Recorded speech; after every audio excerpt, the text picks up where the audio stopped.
우리가 오늘 보려고 하는 마다들, 이제 한 가지 비유의 세 가지 이야기 중에 마지막 이야기의 끝부분입니다. 예수께서 잃어버린 양의 비유, 잃어버린 드라크마의 비유, 또 이 탕자의 비유를 길게 말씀하시는 목적이 오늘 이 이야기를 하기 위해서입니다. 물론 세 가지 비유의 핵심적인 주제는 우리가 이미 보았듯이 잃어버린 자를 찾으시는 하나님의 사랑, 그리고 찾고 기뻐하시면서 막 잔치를 베푸시는 그 하나님을 이야기하는 것이 이 세 가지 비유의 핵심 주제입니다만, 그러나 그럼에도 불구하고 예수님이 이 비유를 말씀하신 목적이 뭔가 하면 마다들의 비유를 통해서 바리새인들과 서기관들에게 너희가 이런 놈이야 라고 하는 것을 경고하시기 위함입니다. 과거에 보았던 누가복음 15장 1절을 다시 한번 보시기 바랍니다. 모든 세리와 죄인들이 말씀을 들으러 가까이 나오니, 세리와 죄인들이 예수님 앞에 나와왔습니다. 그것은 예수님이 그들을 받아주셨기 때문이죠. 세리와 죄인들이 다른 어떤 경건한 바리새인들과 같이 놀려고 앞에 나아가봤자 맞아주지 않습니다. 내쳐버리는데 예수님이 그들을 받아주셨기 때문에 이들이 예수님 앞에 나와서 말씀도 듣고 같이 식사도 하고 그랬습니다.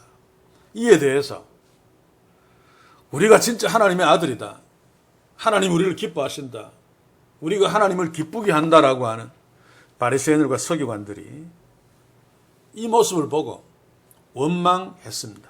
15장 2절에 바리새인들과 서기관들이 원망하여 가로되 이 사람이 죄인을 영접하고 음식을 같이 먹는다 하더라. 이런 바리새인들에게 3절에 보면 예수께서 저희에게 비유로 이르시되, 비유로 말씀하신 그 대상이 죄인들과 세리들, 예수님 주변에 모여있는 자들에게 하는 것입니다만, 특별히 죄인과 세리들을 맞이하는 예수님의 그 태도를 원망하면서 막 손가락질하는 그 바리새인들과 서기관들에게 집중적으로 세 가지 비유를 말씀하신 것이죠. 세 가지 비유를 길게 말씀하신 궁극적인 목적은 마지막에, 이게 일종의 반전입니다만, 마다들 이야기를 해서 그들에게 충격을 주기 위함입니다. 쉽게 이야기하면 너희들이 세리와 바리새인들, 세리와 죄인들, 그 나쁜 놈 틀림없죠. 몹쓸 놈 틀림없습니다. 그들을 몹쓸 놈이라고 막 경멸하면서 그들이 내 앞에 온 것을 원망하는데, 너희들은 세리와 죄인들보다 하나님 앞에서 훨씬 더 몹쓸 놈이야 라고 하는 것입니다. 굉장히 충격적인 이야기일 수밖에 없죠. 바리새인과 서기관들은 비유에 나오는 마다들처럼, 마다들이 그렇게 착각했죠. 우리는 하나님을 위해서 열심히 일하는, 내가 아버지를 섬겨 명을 어김이 없이 했거늘 염소 새끼도 주지 않았습니다 라고 당당하게 아버지에게 말할 정도로, 겉으로는 마다들은 아버지를 잘 섬겼습니다. 바리새인과 서기관들도 마찬가지죠. 우리가 하나님을 잘 섬겼다, 그러니 탕자에 해당되는 세리와 죄인들, 너희들은 죽어 마땅해. 그래서 당연히 하나님 나라에서 내쳐야 되는, 그래서 그렇게 내치는 것을 하나님이 기뻐하신다라고 굳게 믿고 있었던 자들이 바로 그들입니다. 이렇게 그들은 자신들이 잘났다고 교만을 떨고 있었지만, 그것은 자신들이 욕하고 있는 세리와 죄인들보다 하나님 앞에서 훨씬 더 나쁜 놈이라는 사실을 몰랐기 때문이죠. 알 수도 없습니다만, 알았더라면 이렇게 죄인과 세리들을 맞이하는 예수님을 원망하지는 않았을 것입니다. 그러나 이들은 자기가 훨씬 더 나쁜 놈이라는 사실을 몰랐기 때문에 그러고 있습니다. 그러나 그럼에도 불구하고 아버지가 마다들을 권했듯이, 이 권했다는 말은 초대했다는 말입니다. 초대했듯이 예수님은 바리새인과 서기관들도 편견을 갖지 아니하고 그들을 긍휼히 여기셔서 세리와 죄인들과 똑같이 하나님 나라에 초대하고 계십니다. 그런데 이들은 제잘난 맛에 세리와 죄인들과는 달리 예수님의 초대에 응하지 않고 거부하고 있죠. 마치 마다들이 잔치에 끝까지 들어가지 않은 것처럼 이제 우리는 마다들을 보면서 바리새인들과 서기관들의 정체를 볼 것입니다. 그리고 이런 일련의 과정을 통해서 나의 정체, 또 이 시대 교회들의 진짜 민낯을 함께 보면서 회개하고 고칠 것이 있다면 겸손하게 하나님께 엎드려 회개하고 고치고 새롭게 마다들처럼이 아니라 탕자처럼 하나님 앞에 서는 그런 결단과 변화의 축복이 있기를 소원합니다. 자, 그런데 먼저 오늘 마다들의 정체를 본문을 통해서 보기 전에 15장 12절을 먼저 볼 필요가 있습니다. 우리 이미 앞에서 보았습니다만은 제가 그때는 지적하지 않았습니다. 오늘 지적하려고 하는데 12절을 제가 한번 읽어보겠습니다. 후반부만 읽겠습니다. 아비가 그 살림을 각각 나누어 주었더니 탕자가 유산을 달라고 막 때를 썼을 때 아버지가 탕자에게만 유산을 준 것이 아니라 형에게도 마다들에게도 동일하게 각각 유산을 나누어 주었습니다. 이것을 염두에 두시고 오늘 본문을 살필 필요가 있습니다. 마다들은 당시에 요즘도 차남보다는 마다들이 훨씬 더 권리가 있고 또 책임감도 있죠. 그런데 예수님 당시 고대 사회에서는 마다들, 장자의 어떤 권리나 권세나 책임감은 우리의 상상을 초월합니다. 명목상 아버지가 거의 한 가정이 하나님이나 마찬가지죠. 그런데 마다들도 아버지와 똑같지는 않지만 거의 동등한 권위, 권세, 책임감을 가지고 있습니다. 그래서 아버지 옆에서, 특히 아버지가 나이 많다면 아버지 옆에서 아버지가 무슨 명령하는 것을 대신해서 다 책임지고 실행하는 아버지의 손과 발의 역할을 하는 자가 바로 장남이죠. 그래서 종들과 차남들은 아버지를 대하듯이 장자를 대할 수밖에 없습니다. 그만큼 권위와 권세와 또 책임이 있는 자이기 때문에. 그래서 장남은 집안의 기후를 잡는 자입니다. 조교처럼 종들도 다스리고 차남들도 다스리고. 자, 그렇다면 탕자가 아버지한테 유산을 달라고 했을 적에 마다들이 동생 탕자를 두드러 패든지 말리든지 아버지께 그런 짓을 하지 못하도록 규제를 했어야 합니다. 물론 탕자가 워낙 개판이어서 형이 막 그렇게 해도 말을 안 들을 수 있죠. 그건 어쩔 수 없습니다. 그러나 그렇다 할지라도 아버지가 탕자에게 자신의 유산을 나누어 줄 적에 또 자기에게도 아버지가 동생한테는 어떻게 줍니까? 그렇죠? 형이 훨씬 더 권위 있고 권세가 있는 그런 집안의 자기 다음으로 자기를 대표하는 자인데, 그래서 아버지가 유산을 동생한테 물려줄 적에 동생만 못 물려줍니다. 그래서 형한테도 같이 나누어 주었죠. 오늘 본문에 보시면 아비가 그 살림을 각각 나누어 주었더니 해서 그 이에 다른 말이 없는 것으로 봐서 형도 그 아버지가 주는 유산을 아무 말 없이 챙겼다는 말입니다. 이게 1차적으로 문제죠. 어쩌면 아버지는 탕자가 자기한테 개망나는 짓을 하고 유산을 달라고 막 떼쓰고 한 짓, 정말 수치스러운 일이죠. 그 짓보다 마다들이 아버지가 너도 줄게라고 유산을 물려줄 적에 아무 말 없이 그냥 덜썩 받은 것이 어쩌면 아버지에게 훨씬 더 큰 상처가 되었을 것입니다. 장남이기 때문에. 정말 마다들이 제정신이라면 아버지 저한테까지 이러지 마십시오. 저는 아버지 옆에서 아버지를 잘 보필하면서 아버지를 섬기겠습니다. 저한테 이러지 않아도 됩니다. 라고 자기한테 주는 유산을 거절했어야 마땅합니다. 왜냐하면 장남이기 때문에. 그런데 이 맏아들은 자기한테 오는 유산을 받았다는 것은 탕자에게 물려주는, 탕자가 달라고 한 유산 그 물려주는 그 몹쓸 짓을 그냥 방관했다는 뜻입니다. 가만히 있었다는 뜻입니다. 탕자가 아버지께 유산을 달라고 하는 것은 범죄죠, 범죄. 그런데 맏아들이 침묵으로 동생의 범죄에 공범 노릇을 한 것입니다. 왜 그랬을까요? 맏아들이라면 당연히 동생 그 규율 잡고 안 되면 막 두드러 패서라도 어떻게 아버지를 수치스럽게 만들지 못하도록 했어야 되는데 가만히 있으면서 자기도 아버지 유산까지 챙겨버렸습니다. 왜 그랬을까? 그것은 이 맏아들에게 동생 탕자가 지금 잘못하고 있는 것, 그것 때문에 지금 아버지가 수치당하고 있는 것, 거기에는 관심이 없습니다. 나중에 보겠지만은 이 맏아들은 탕자를 자기 친동생으로 여기지도 않고 자기 아버지를 자기의 진짜 친아버지로 여기지도 않습니다. 오직 자기밖에 없습니다.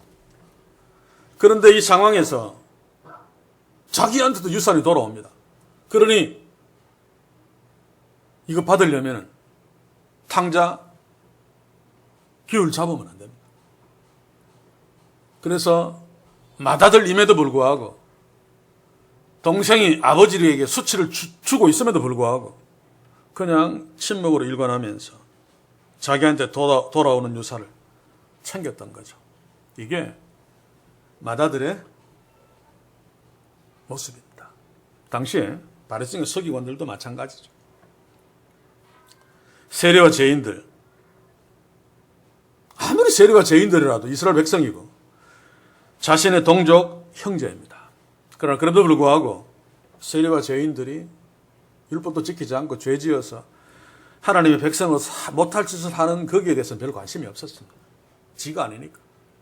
단지 그들을 막 율법으로 비판하고 죽일 놈이라고 이야기하는 것은 자기를 높이기 위해서 일따름입니다. 그리고 이 세리와 죄인들이 이렇게 죄짓고 이런 거 하나님이 얼마나 가슴 아파하실까 거기에도 관심이 없었습니다. 오직 자기에게만 관심이 있었기 때문에 하나님을 높이고 율법을 지킴으로 자신의 의로 자신의 명예만 챙겼던 거죠. 이 맏아들이 자신의 유산만 챙겼던 것처럼 이게 맏아들의 정체고 당시의 바리새인과 서기관들의 모습이며 어쩌면 우리들의 모습일 수도 있습니다. 혹시 나만 있지 않은가? 가정에서도 자식 챙기고 아내 챙기고 남편 챙기는 것처럼 보여도 나만 있기 때문에 조금만 서툴리면 싸우고 비난하고 미워하고 있지 않은가? 지체들끼리도 마찬가지입니다만 이런 질문들을 하면서 오늘 맏아들의 정체를 살펴야 됩니다. 25절 한번 봅시다. 맏아들은 밭에 있다가 돌아와 집에 가까웠을 때에 풍류와 춤추는 소리를 듣고 먼저 우리가 여기 살필 것은 시간 간격입니다. 탕자가 동료에게 돌아왔고 아버지가 막 뛰쳐나와가지고 끌어안고 좋은 옷 입히고 반지 끼우고 신발 신기고 그리고 종들에게 살진 송아지를 잡아라 잔치하자라고 한 24절까지죠. 그 시간과 맏아들이 밭에 있다가 돌아온 그 시간은 최소한 서너 시간의 간격이 있습니다. 그렇죠? 밭에서 돌아온 것 맏아들뿐만 아니라 그 동네 남정네들은 밭에 나가서 일하고 해질 무렵에 돌아오죠. 이제 일할 수 없으니까.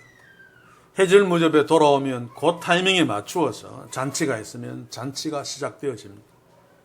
그래서 저녁에 잔치를 하는 거죠. 일 나갔던 사람들이 다 돌아오는 그 시점에.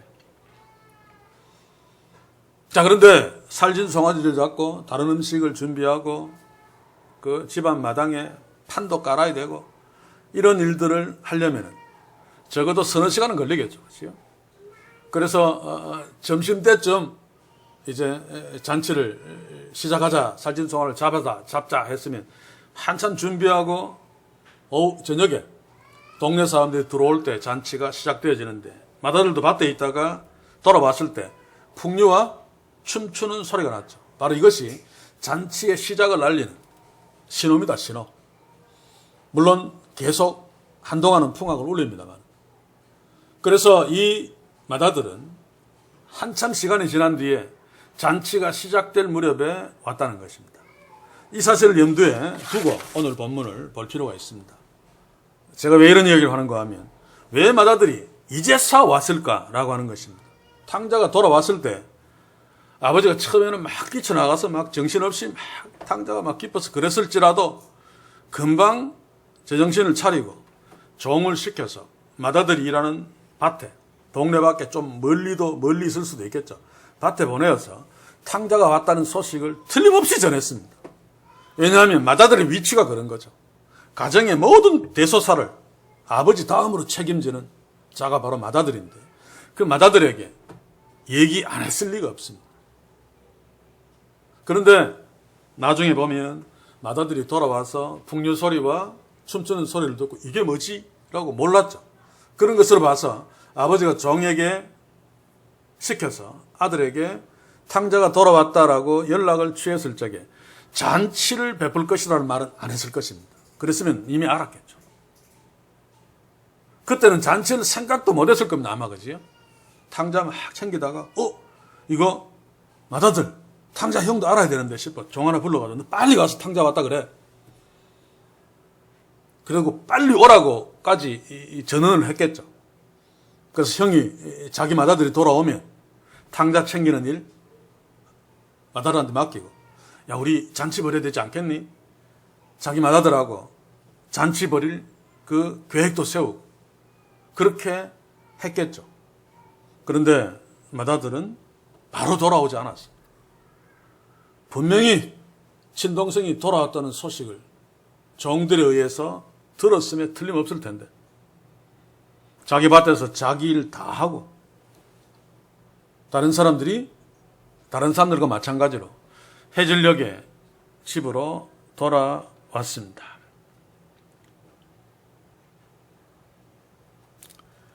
왜 그랬을까요? 마다들이 동생이 돌아왔다는 것은 이 아버지가 계속 이야기했듯이 죽은 자나 마찬가지인데 죽었다가 다시 살아온 것이나 마찬가지입니다. 그러면 기뻐해야 마땅한데 그러면 듣자마자 농기구고 챙길 틈도 없이 우리 같으면 그지요? 그냥 다 내팽개쳐놓고 막 집으로 막 쫓아왔을 텐데 이놈은 전혀 그렇지 않았단 말입니다.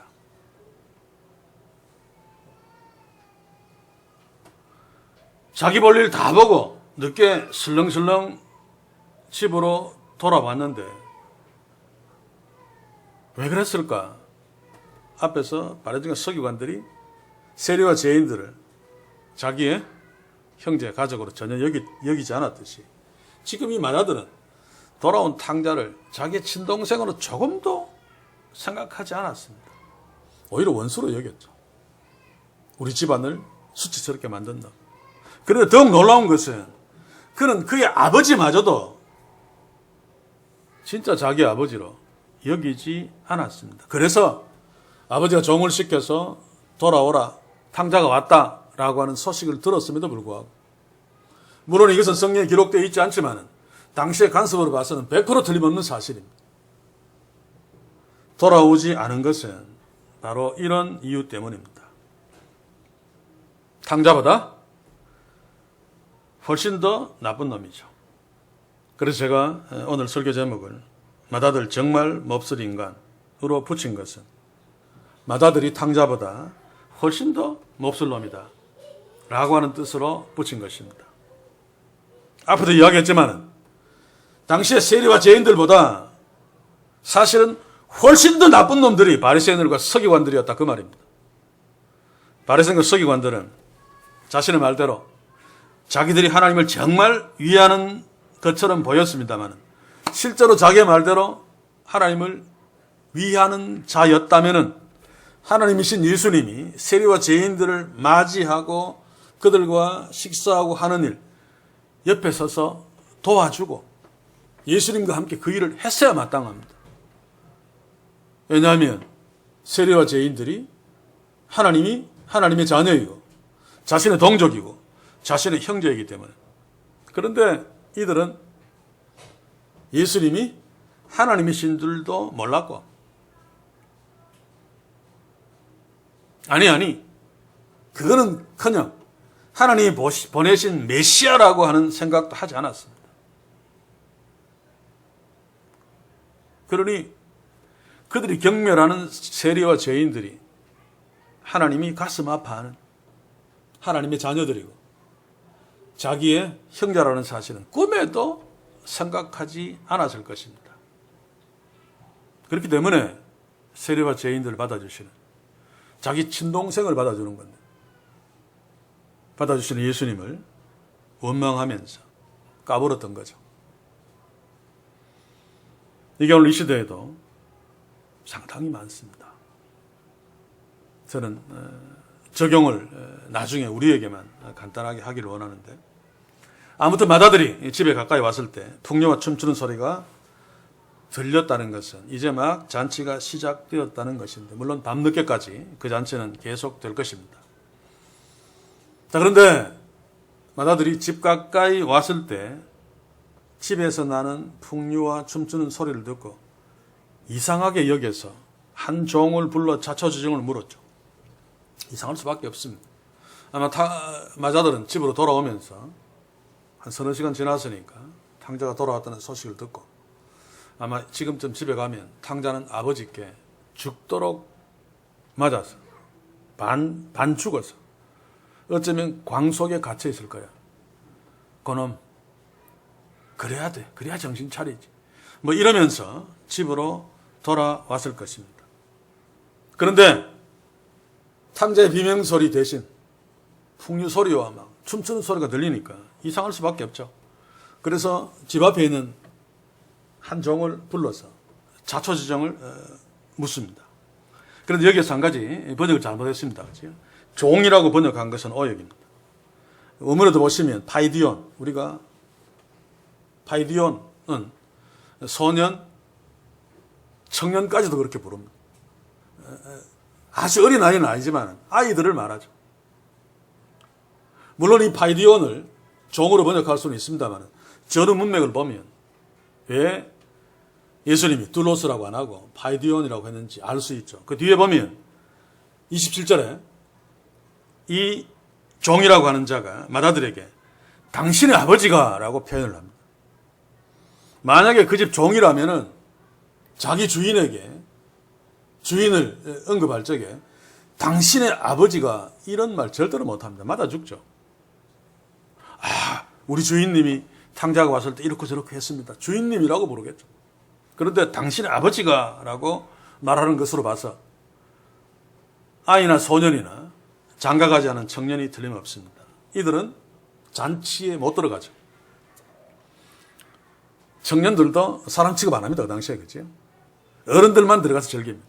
그래서 이들은 문 밖에서 안에서 풍류 소리가 들리면 밖에서 막 춤도 추고 막 자기들끼리 놀다가 어느 종이 음식 좀 가지고 나와서 주면 좋다고 그거 먹고 밖에서 계속 놀다가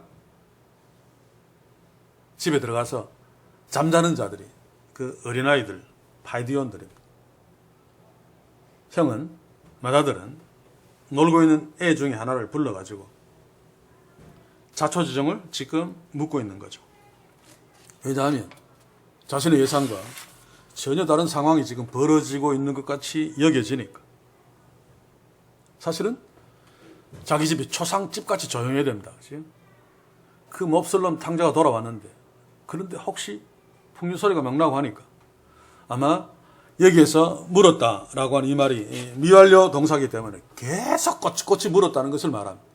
아마 탕자가 돌아왔다는 소식은 아니까 야야야 탕자가 돌아왔을 때 부자로 말 타고 막 왔니? 아니면 거짓걸로 왔니? 뭐 여러 가지가 막 궁금했겠죠. 그래서 막 계속 물었습니다. 그런데 한나의 입에서 나오는 말이 마다들을 충격에 빠뜨리기에 충분했죠. 27절 한번 봅시다. 그 아이가 뭐라고 말하는가 하면, 대답할 때 당신의 동생이 돌아왔으며 당신의 아버지가 그의 건강한 몸을 다시 맞아들이게 됨을 인하여 살진 송아지를 잡았나이다. 당신의 아버지가 탕자를 막 두들겨 패서 거의 다 죽어가서 앰뷸런스를 불러서 병원에 입원시키고 지금 링겔 맞고 광석에 누워 있습니다. 뭐 이래야 되는데 정반대의 이야기를 지금 하고 있습니다. 그런데 여기에서 그의 건강한 몸이라고 하는 이 번역도 좋은 번역은 아닙니다. 원문에 보시면 몸이라는 말이 없습니다. 이 단어는 그가 정확하게는 온전하게 된 그를 인하여 아버지가 살진 송아지를 잡았습니다 라고 하는 말입니다. 디도스 1장 13절과 2장 2절을 함께 봅시다. 이 증거가 참되도다. 그러므로 네가 저희를 엄히 꾸짖으라. 이는 저희로 하여금 믿음을 온전케 하고, 똑같은 단어입니다. 늙은 남자로서 절제하며 경건하며 근신하며 믿음과 사랑과 인내하며 온전케 하고, 똑같은 말입니다. 자, 그래서 건강한 몸을 인하여 라고 하는 말이 무슨 말인가 하면, 물론 탕자가 돌아왔을 적에 병들어 빌빌거릴 가능성이 높은데 육신적으로도 건강하게 돌아왔으니까 아버지가 기뻤겠죠. 그런데 여기에서 건강한 몸을 인하여 라고 하는 말은 탕자가 돌아와서 아버지 앞에 회개하고, 그러지 않고 막 아버지한테 막 대들고 네가 나한테 돈 조금 줘가지고 내가 금방 거지 되었다, 돈 더 내놔 라고 막 이러면 상황이 달라지죠. 그런데 아버지의 사랑을 만나 회개하고 정말 진짜 아들의 모습으로 온전케 되는 거죠. 그리고 잔치를 베푸는 것은 동네 잔치니까 동네 사람들 다 용서했다는 말입니다. 그래서 여기에서 건강한 몸으로 인하여 라고 하는 것은 탕자의 육신적인 건강한 몸도 물론 말하겠지만 탕자가 원래대로 온전하게 아들로 회복되고 동네 사람의 일원으로 또 자기 가족의 일원으로 동네 사람들이 탕자를 다 용서해 주어서 원래대로 온전케 되었다 라고 하는 의미까지 포함되어 있습니다. 그러니까 아버지가 기쁜 거죠. 동네 사람들 하나도 용서 안 해주면 살진 송아지 못 잡습니다. 동네 사람들 하나도 안 올 것인데, 살진 송아지 잡아서 동네 잔치를 벌이는 것은 이 탕자가 동네 사람들까지도 다 용서해주고 원래 그 마을의 한 일원으로 인정해 주어서 온전하게 탕자가 회복되었기 때문에 지금 탕자 아버지가 너무 기뻐서 송아지 잡고 난리를 쳤다는 이야기입니다. 자, 이 이야기를 들은 마다들은 정상적이라면 기뻐해야 될까요? 화를 내야 될까요? 기뻐해야 마땅하죠. 탕자가 한 짓을 보면, 떠날 때 아버지한테 한 짓을 보면 죽이고 싶을 정도로 괘씸했다 할지라도 지금도 그런 마음이 부글부글 올라와도 한 아이가 말하는 소리를 듣고 나서 그 내용이 뭡니까?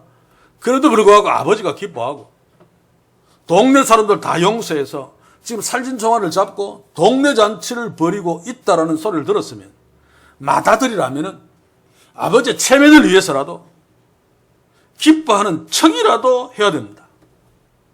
그런데 이놈은 아버지를 아버지로 여기지 않는 놈이니까 하나이의 말을 듣자마자 화가 머리 끝까지 나고 말았습니다. 28절 한번 봅시다. 제가 노하여 들어가기를 즐겨 아니하거늘. 여기서 노했다라고 하는 말은 그냥 화냈다는 정도가 아닙니다.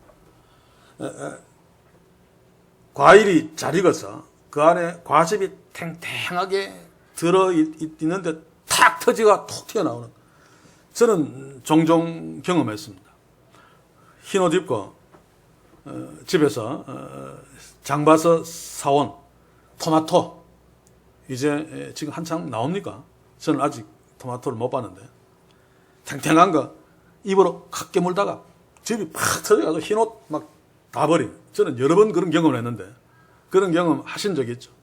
바로 이것을 묘사하는 것입니다. 아이의 그 말을 듣자마자 그냥 화를 낸 것이 아니라 과즙이 꽉 찬 과일이 갑자기 툭 터지듯이 벌컥 화를 냈다는 것입니다. 쉽게 이야기하면 아이가 그 이야기를 하자마자 으아 그러면서 막 후쩍후쩍 튀고 막 뚜글뚜글 굴렀다는 이야기입니다. 화를 참지 못해서 지금 맏아들이 친동생이 돌아왔고 아버지가 그것 때문에 너무 기뻐서 그것도 동네 사람들이 다 용서해 주어서 살찐 송아지를 잡고 동네 사람들도 막 다 기뻐하고 있다는 소식을 듣고 기뻐하기는커녕 아니 동생이 미워서 화가 났더라도 화 안 난 척하고 그래야 되는데 뚜껑이 막 열려가지고 과일이 막 툭 터져 나오듯이 버럭 화를 내었던 것입니다. 이게 또한 탕자가 아버지를 아버지로 여기지 않은 어쩌면 자기 발가락의 때처럼 여겼을 것입니다. 그러니 아버지가 기뻐하는데도 동네 잔치까지 베풀었는데도 화를 내고 있는 거죠.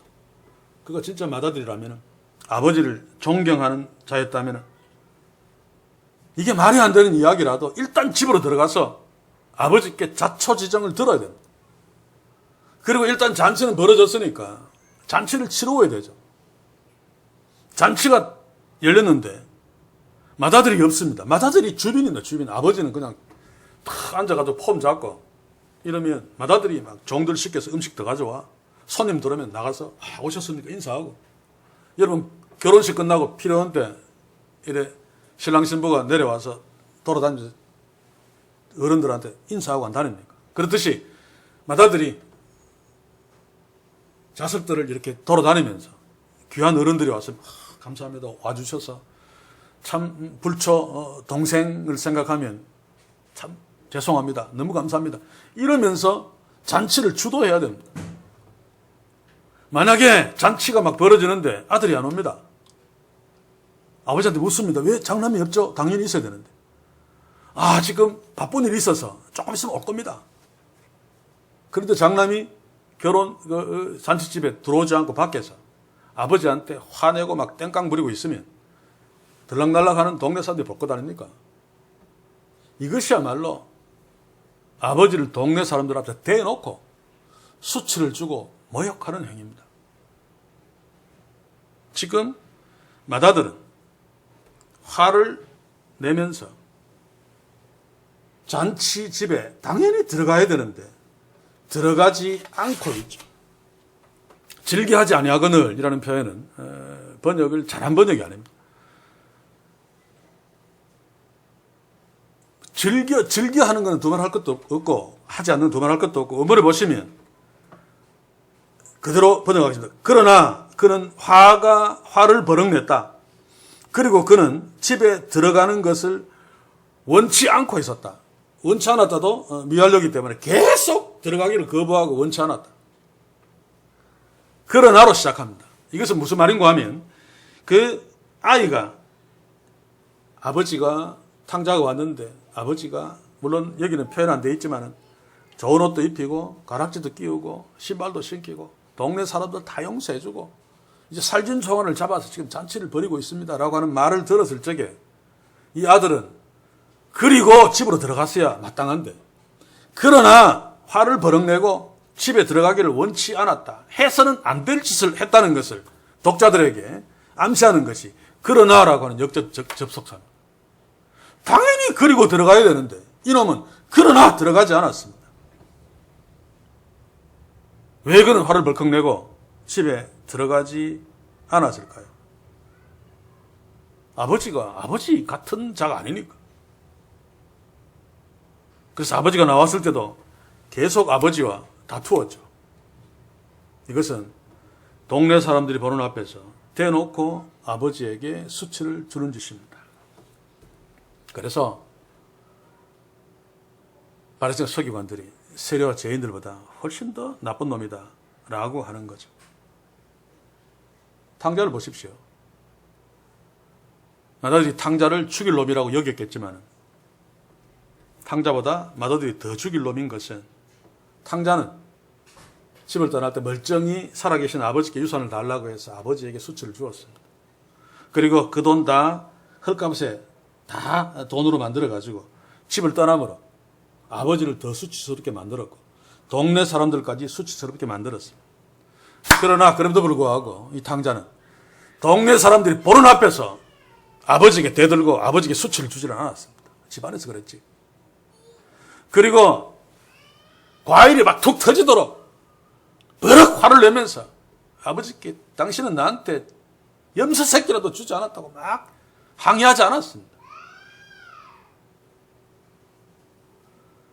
그리고 또 탕자는 돌아와서 아버지의 사랑 앞에서 회개하고 막 동네 사람들이 보는 앞에서 그래서 실추했던 아버지 체면을 그래도 좀 살려주었죠.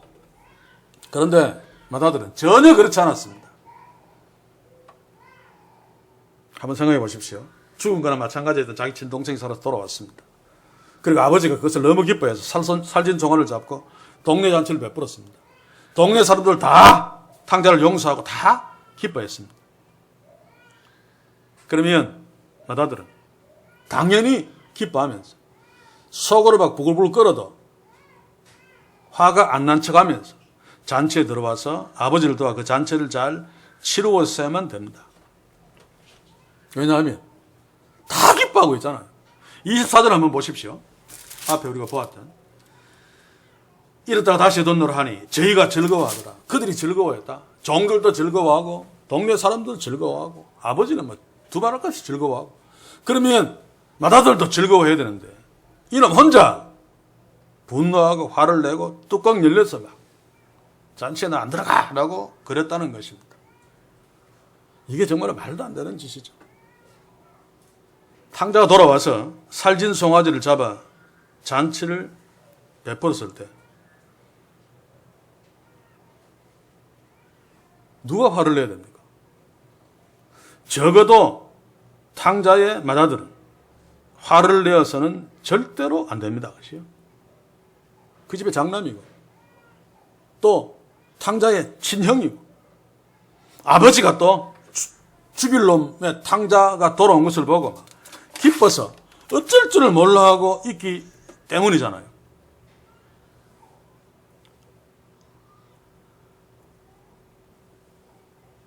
사는 성도 여러분, 누가복음 15장 1, 2절을 다시 보시면 이 아버지가 세리와 죄인들을 맞으시는 탕자를 맞는 예수님입니다. 그리고 아버지께 돌아온 탕자는 예수님 앞에 나온 세리와 죄인들이고 물론 계속 강조합니다만 세리와 죄인들이 괜찮은 놈들이 아닙니다. 그렇죠? 그냥 일반적으로 보기에는 바리새인 서기관들보다 훨씬 더 나쁜 놈이고 괘씸한 놈들입니다. 하나님의 자녀임에도 불구하고 율법도 잘 안 지키고 개판 치고 탕자가 그런 놈이죠. 그러므로 그럼에도 불구하고 우리가 알아야 되는 거죠. 그럼에도 불구하고 이들은 이스라엘 백성이고 하나님의 자녀이고 바리새인과 서기관들의 형제며 가족입니다. 그런데 이들은 세리와 죄인들을 자기의 형제로 여기지 않았습니다. 자기의 형제로 여기지 않았다는 것은 하나님을 하나님으로 여기지 않았다는 뜻입니다. 그래서 세리와 죄인들의 친구가 되어주신 하나님이신 예수님까지 경멸하고 비난한 거죠.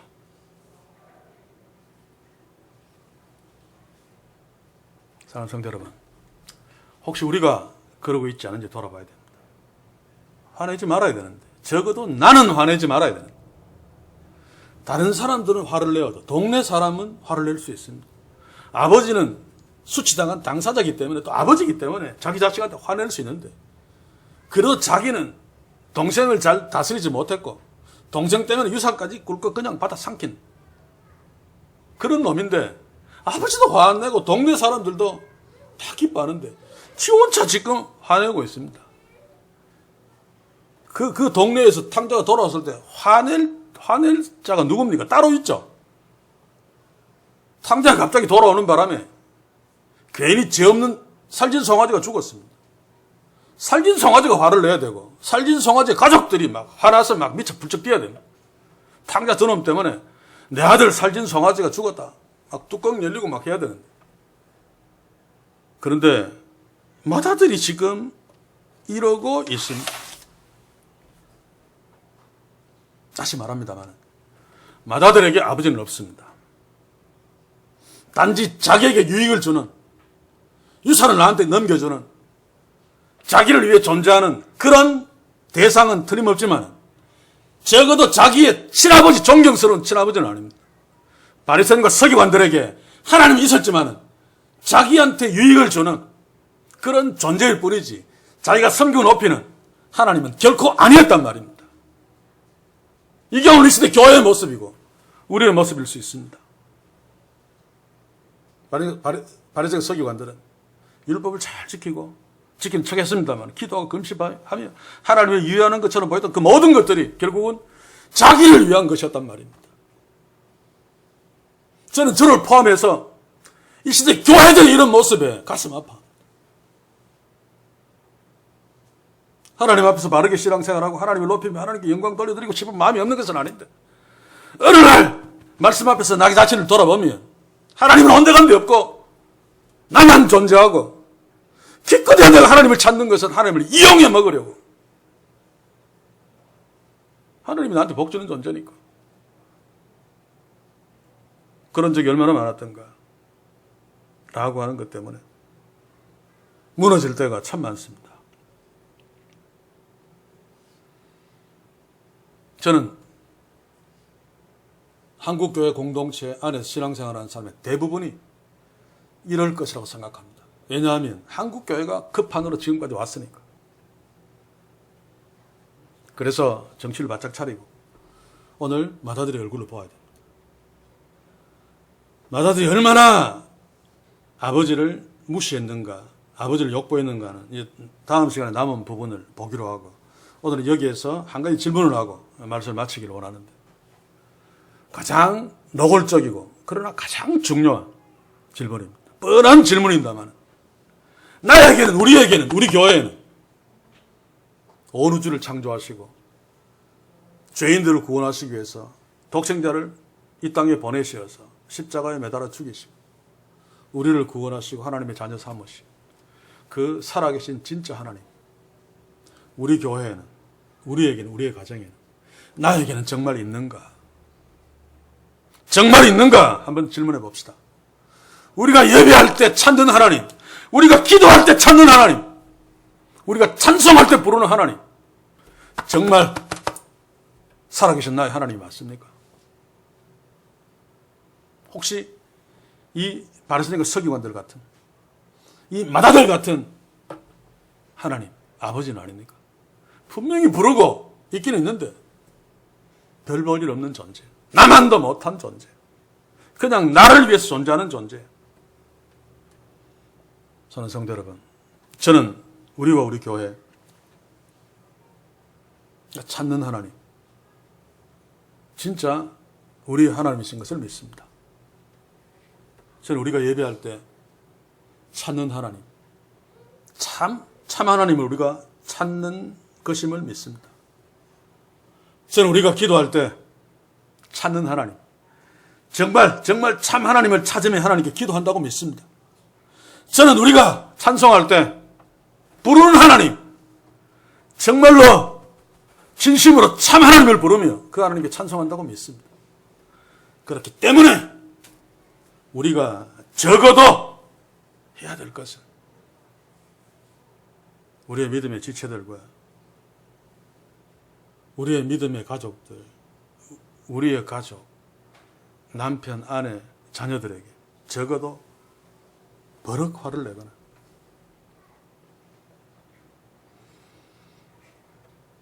맏아들이 탕자에게 그랬던 것처럼 미워하지 말아야 된다 그 말입니다. 우리들 그러고 있잖아요. 맏아들은 탕자를 미워할 충분한 이유가 있었습니다. 우리에게도 그런 이유가 있다 할지라도 아버지가 탕자를 기뻐하고 있기 때문에 맏아들은 탕자를 미워하면 안 됩니다. 아버지가 기뻐하니까 자기도 기뻐해야 됩니다. 우리도 내 아내에게, 내 남편에게, 내 자녀에게, 내 부모에게, 또 믿음의 지체들에게 그들이 나한테 정말 잘못할 수 있습니다. 그래서 화내고 미워할 이유가 분명히 있습니다. 그러나 그럼에도 불구하고 우리 믿음의 지체들은, 내 가족들은 하나님의 자녀입니다. 하나님의 자녀. 아버지가 탕자를, 아무리 개판친 탕자를, 그럼에도 불구하고 사랑했듯이 하나님은 동일하게 나뿐만 아니라 내가 미워할 이유가 있는, 내가 화낼 만한 이유가 있는 그 지체들, 그 가족들도 그렇게 사랑하고 있다는 사실 우리가 잊으면 안 됩니다. 그래서 오늘 이 마다들 앞에서 우리가 정말로 정리하고 넘어가야 되는 거죠. 우리가 지체들을 좀 미워하고, 지가 미운 짓 했으니까 내 미워하는 건 당연한 거야. 또 가족이라도 아내가 남편이 좀 잘못했으니까 좀 무시하는 건 당연한 거야. 가 아니라 오늘 마다들이 탕자에게 그렇게 한 것, 그거 하나님께 탕자가 한 것보다 더 큰 수치와 모욕을 주는 행위라는 사실을 우리가 기억할 필요가 있습니다. 그래서 예수님은 형제를 미워하는 자마다, 라가라고 하는 자, 골빈놈이라는 뜻이죠. 형제를 무시하고 욕하는 자마다 살인한 거다 라고 말씀하셨죠. 그래서 우리가 믿음의 지체들끼리 또 가족들끼리 서로 사랑하면서 화기애애하게 지내지 못하고 미워하고 적당히 넘어가고 또 경멸까지는 하지 않는다 할지라도 때로 화를 벌컥 내고, 그게 어떻게 보면 당연한데, 그러나 그렇게 하는 것이 나를 구원하신, 나를 너무나 사랑하시는, 내 것이 다 내 것이다 라고 나에게 모든 것을 다 주신 그 하나님을 욕되게 하는 것, 그 하나님께 모독을 주는 것 라고 하는 무서운 범죄라는 사실을, 하나님이 가슴 아파 어쩔 줄 몰라 하는 사실이라는 것을 우리가 잊지 맙시다. 저는 탕자 비유에서 이것 깨달으면 다 된 것이라고 생각합니다. 예수님이 지금 마다들의 비유를 통해서 바리새인과 세리들에게, 바리새인들과 서기관들이 하고 싶은 말이 바로 이거죠. 너희들이 세리와 창기들을 무시하고 미워하는 거, 하나님을 경멸하는 거야. 하나님을 모독하는 거야. 하나님께 수치를 주는 거야 라고 하는 거. 바리새인과 서기관들은 깨닫지 못했지만 우리는 깨달읍시다. 그래서 이 작은 것이 하나님께 얼마나 큰 것인가 한번 상상해 보십시오. 마다들이 늦게라도 돌아왔습니다. 풍이 소리가 막 들립니다. 집에 막 뛰어들어왔습니다. 아버지한테 묻습니다. 아버지가 탕자가 그래도 돌아왔어. 그래서 기뻐서 잔치를 베풀고 있는 거야. 아버지 그렇습니까? 탕자 어디 갔니? 탕자 보고 이거 고생했다. 한번 하나 보자. 만약에 이랬다면 아버지가 얼마나 기뻤겠습니까? 그렇게 하고 있는 마다들을 보면서 그 아들을 얼마나 자랑스럽게 여겼겠습니까? 그러면 동네 사람들이 그 아들을 보면서 아버지를 얼마나 대단하게 존경했겠습니까? 아버지가 저러니 아들이 저래. 사랑하는 성도 여러분, 우리가 그러기를 바랍니다.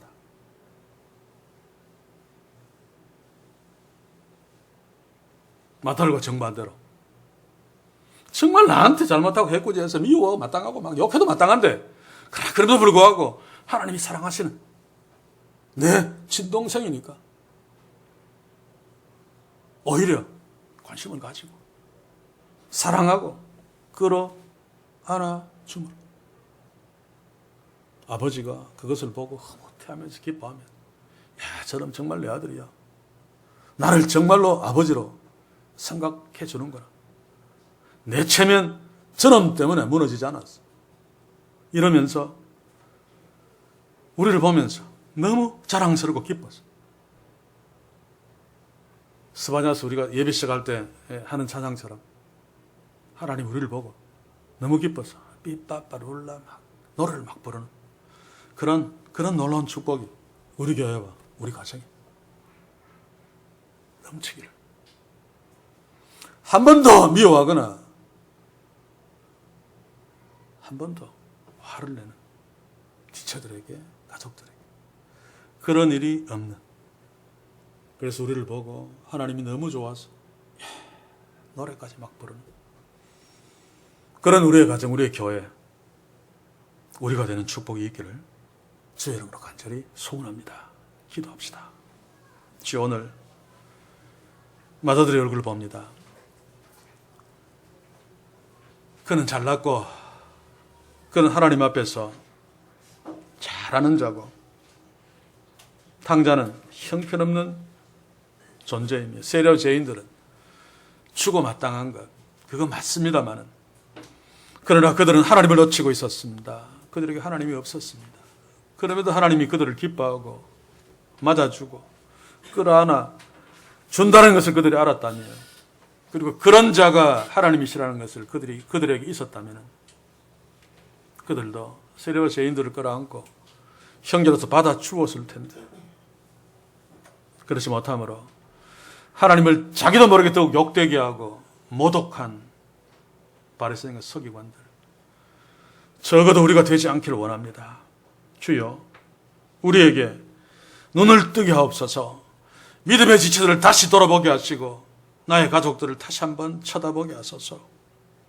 혹시 미워하고 있다면, 혹시 화를 내고 있다면 오늘 맏아들의 얼굴을 보면서 다시 한번 내가 화를 내고 미워하는 그 대상보다 하나님을 더욱 모독하고 더욱 수치스럽게 하는 자일 수 있다는 도전 앞에 서서 아버지가 기뻐할 수 있도록 지체들을 사랑하며 오히려 가족들을 끌어안고 섬기는, 그래서 하나님이 우리를 보고 너무 기뻐서 노래까지 부르는 그런 아름다운 교회 공동체, 아름다운 가정 공동체 되게 주여 우리 모두를 그렇게 축복해 주시옵소서. 예수님의 이름으로 기도하옵나이다. 아멘.